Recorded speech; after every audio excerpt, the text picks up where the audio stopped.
Māmiņām dodoties pastaigā vienmēr ir aktuāls jautājums, ja būs nepieciešams, kurā vietā es varēšu pārtīt vai pabarot mazuli.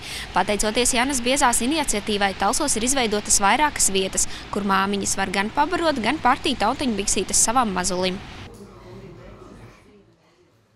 Sabiedrības uzskats par mazuļu publisku zīdīšanu ir dažāds. Reti, kura māmiņa jūtas ērti to darīt vietās, kur tas nav speciāli paredzēts. Arī bērna autiņbiksīšu pārtīšana, atrodoties pilsētā, tīpaši mazpilsētās, ir apgrūtināta, jo tam nav atbilstošas vietas vai to ir ļoti maz.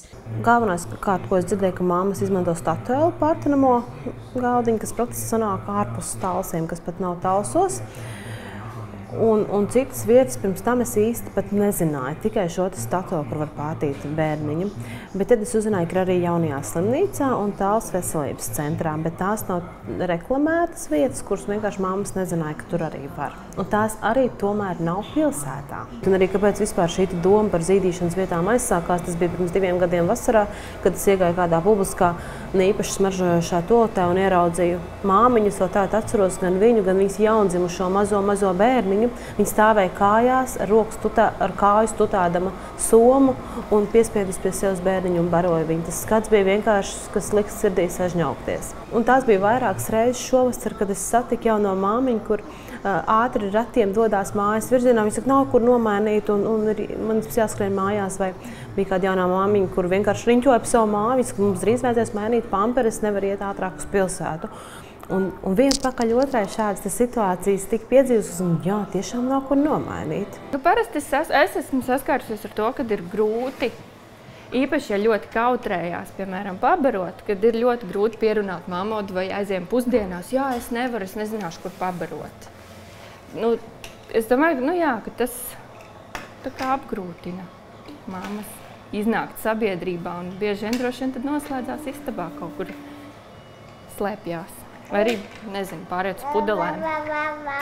Par vietām, kurās būtu nepieciešams izvietot pārtinamos galdus vai ierīkot vietu zīdīšanai, Jana uzzināja no pašas izveidotās māmiņu aptaujas, kura no aptaujātajām teju 200 māmiņām 94% atbildēja, ka šādas vietas ir nepieciešamas, un komentāros minēja, kurās vietās tas būtu nepieciešams. Pusgada laikā Jana ziedojumā ieguva 3 pārtinamos galdus un guva vairāku uzņēmēju atbalstu, kas atļāva savās telpās māmiņai zīdīt mazuli.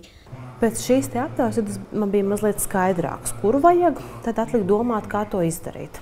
Darbības tik elementārs gāja vienkārši uzrunāja šos te uzņēmējus, jo tās ir uzņēmēja vietas, kur tas ir viņu kompetencē izlemt, vai viņi tādu vietu vēlās savā uzņēmēja darbības vietā vai nē. Un tad nākamā darbība bija, ka es sāku meklēt šos pārtinamos galdiņus vispār, kur viņas dabūt, nopirkt es tādu nevaru. Pašvaldībai es nevaru lūgt, nopērciet, lai ir ko Talsu centrā ielikt vai Maksimā, kas to mēģināja savākt kā ziedojumu, bet šādas te galdiņas, kas būtu gan lieli, izturīgi un piemērot publiskai lietošanai, netika ziedoti.